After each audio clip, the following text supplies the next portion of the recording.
Hello, everybody. Richard C. Wilson here. And today we have an exciting interview. We're going to be talking to the founder of the Connor Group, who has built billions of dollars in real estate assets, namely apartment buildings and multifamily real estate. We're going to be going over some of the typical questions that we are covering during the billionaires.com interview series, and also going a little bit deeper. So I'd like to welcome you, Larry, here to the interview today. Thank you for being here. Thank you, Richard. Yeah, happy to be here.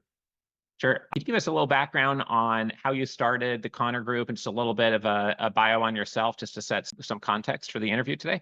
So we started the Connor Group in 1992. And prior to that, I had been in the computer industry. So I'd done a little bit of investing on the side.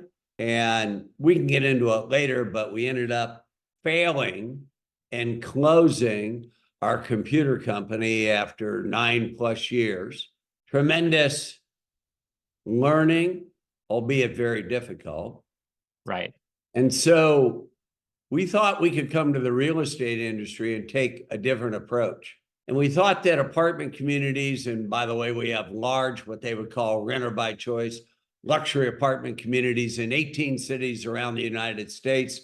We've got about 5 billion currently in assets, and that we would think about this as buying operating businesses. Because if you think about an apartment community, it basically has all the components of an operating business, and not treat it as a passive real estate investment. So really our expertise started as great operators. We would buy nice apartments, great location, maybe the physical facility is nice, but they were being poorly operated. The resident service was poor.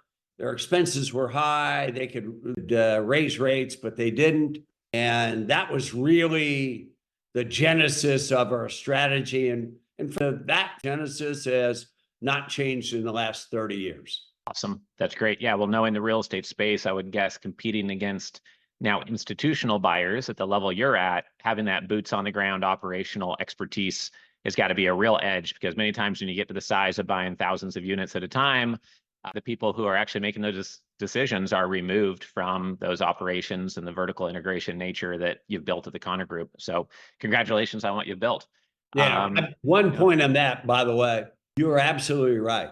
Institutional owners buy really nice properties in good locations. They generally maintain them physically well, but they farm it out to a third-party manager who only gets paid on the top line. Interesting thing, they get paid on the top line, not the bottom line. Well, I thought in most businesses, the idea is you should make a profit. Our whole focus is on the bottom line, coupled with exceptional, what we call customer service or resident service. And so they are great people for us to buy from, because they leave, shall we say, a lot of opportunity for us to improve the operation. Right, right. Well, what was the real turning point in your career? I mean, a lot of people work in multifamily. A lot of people have real estate investment funds. Almost nobody scales to billions of dollars in assets. So what was the turning point where you got a ton of momentum? Sure. So that would be easy. That would be failure, and multiple failures, but fortunately learning along the way. I'll give you one example. It's 1990. I'd referenced that before. We had a computer company. It was actually based in Orlando, Florida. We'd become the second largest reseller of local area networks, hardware, software in the state. And we went out of business. Margins got crushed. We didn't have enough capital, et cetera, et cetera. Here I am, age 40, closed the doors. By the way, we did not go bankrupt. And I got a wife, 2 kids, and a farm. And it's, well, we're going to have to start all over again.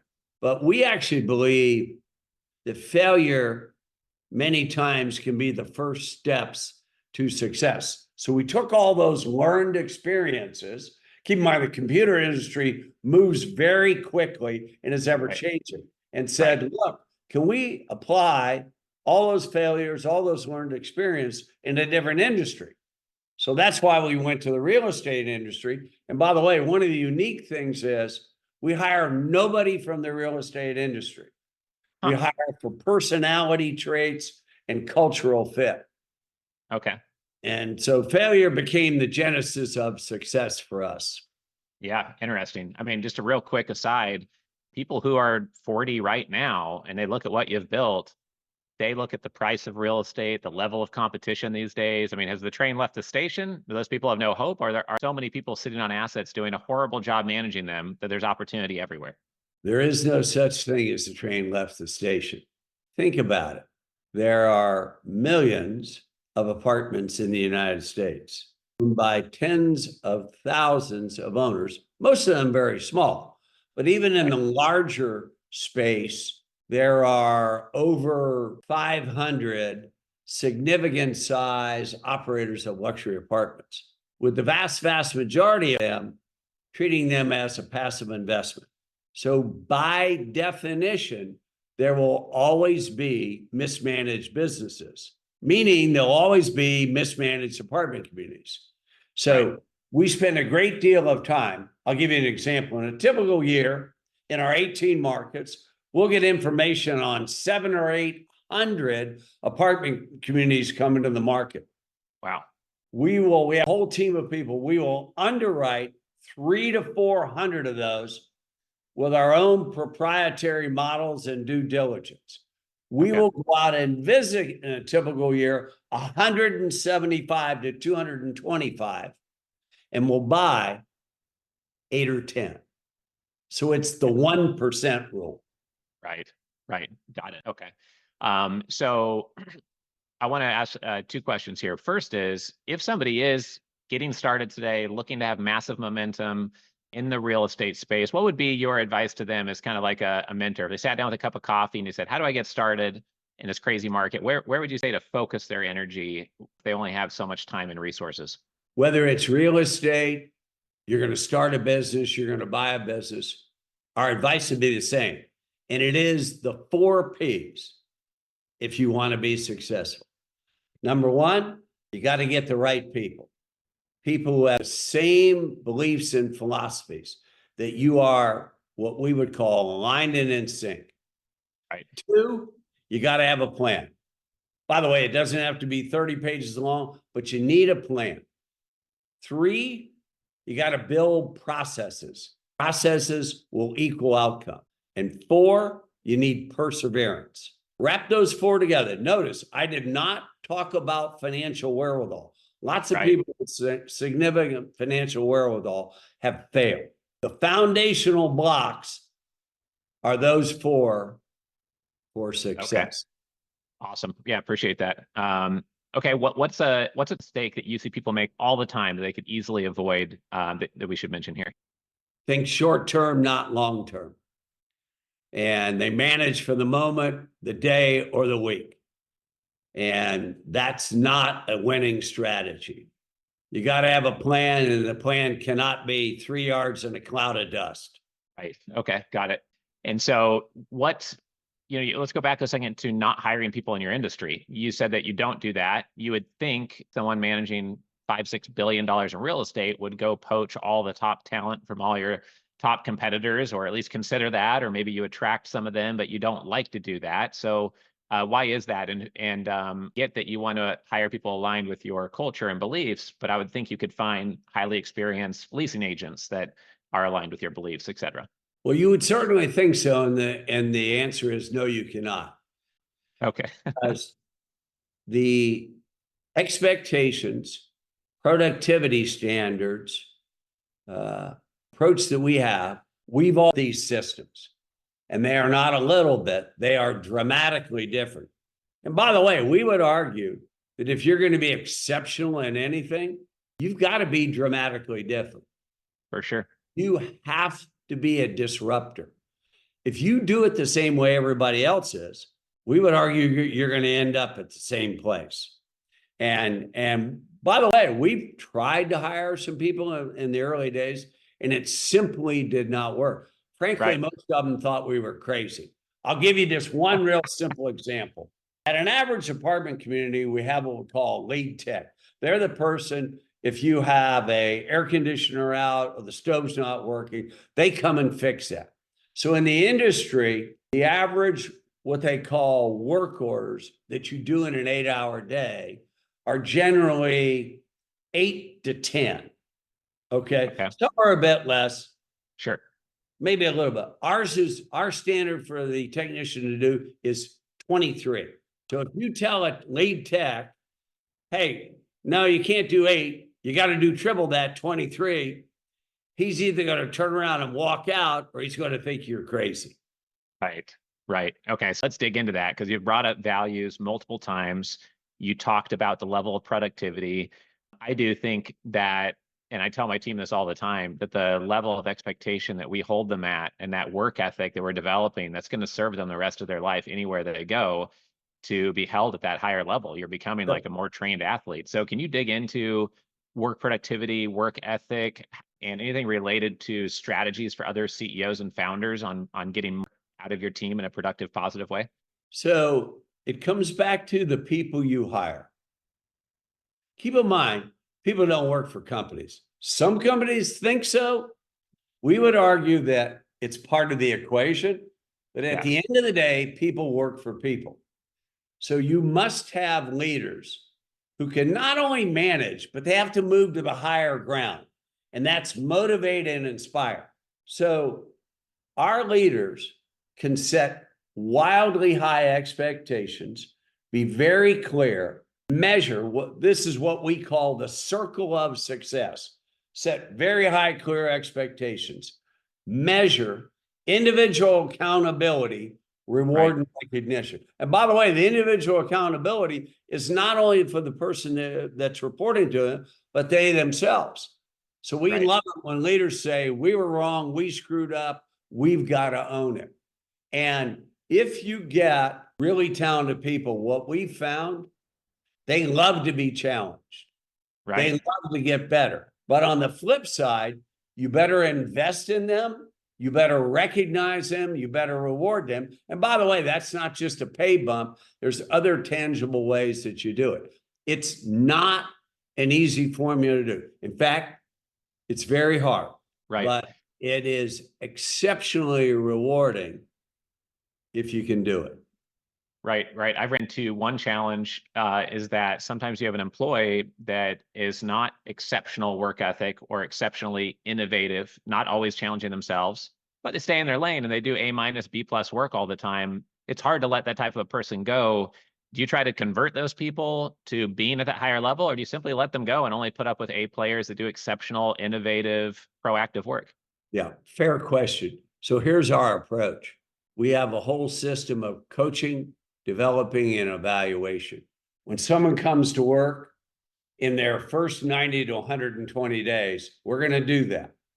And we're going to ask them first. We're not going to tell them. We're going to ask them, what do you think you do well? What do you need to improve upon? Nobody's perfect. And we try to get aligned, and then we try to invest in them, coach them. But along the way, we believe you have an obligation to be honest and direct, but constructive. Okay. And through that coaching and evaluation, some people will decide that they simply can't do it. And if they can't, then that's fine.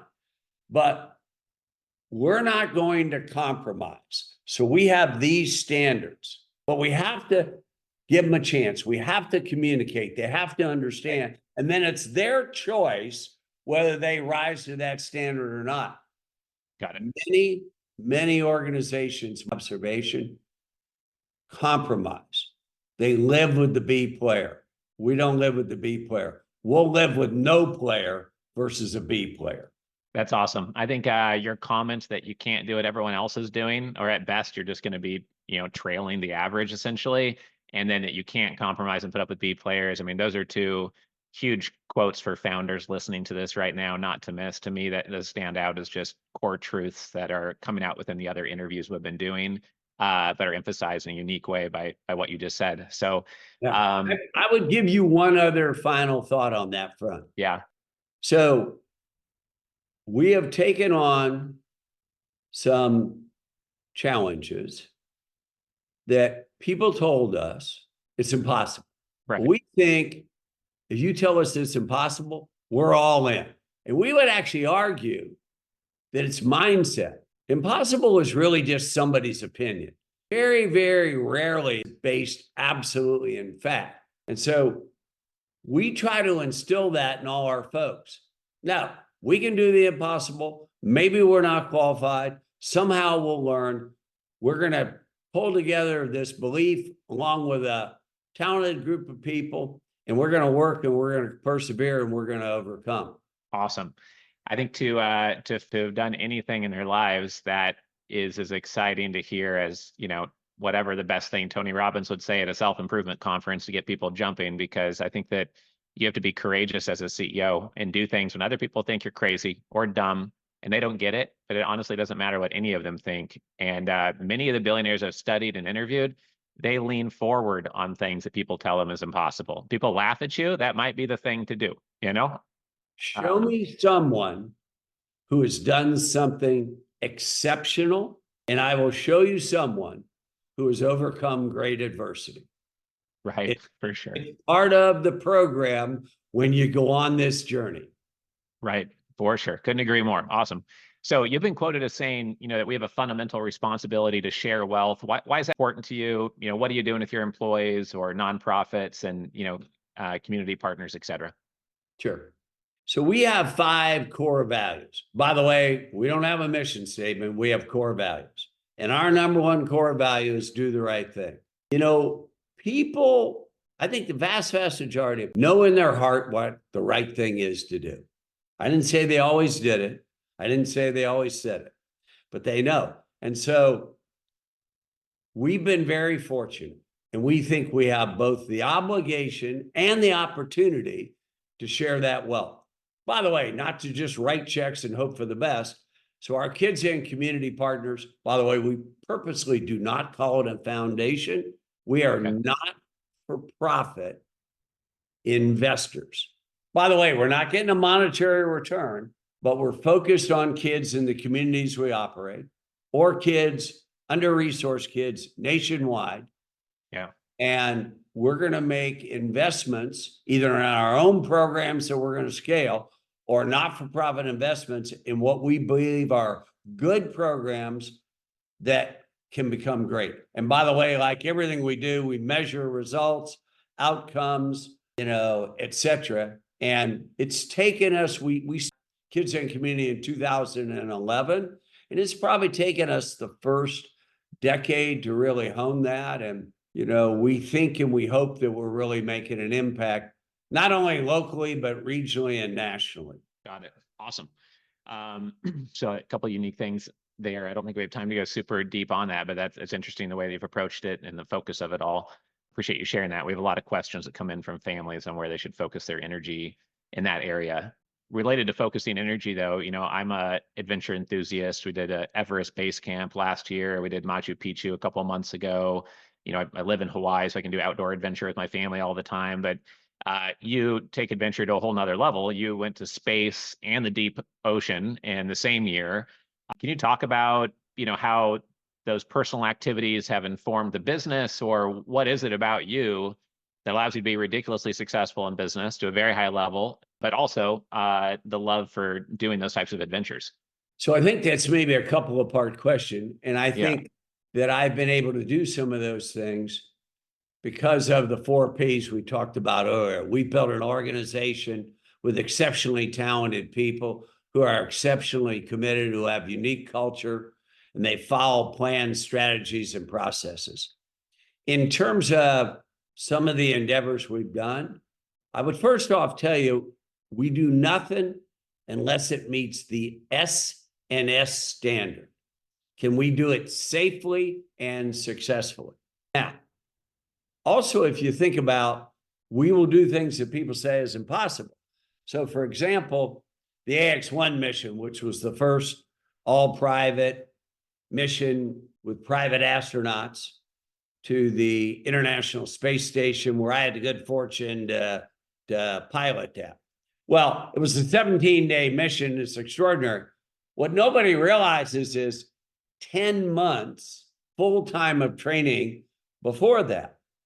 Wow. And I was a guinea pig. I was the first private citizen NASA ever trained.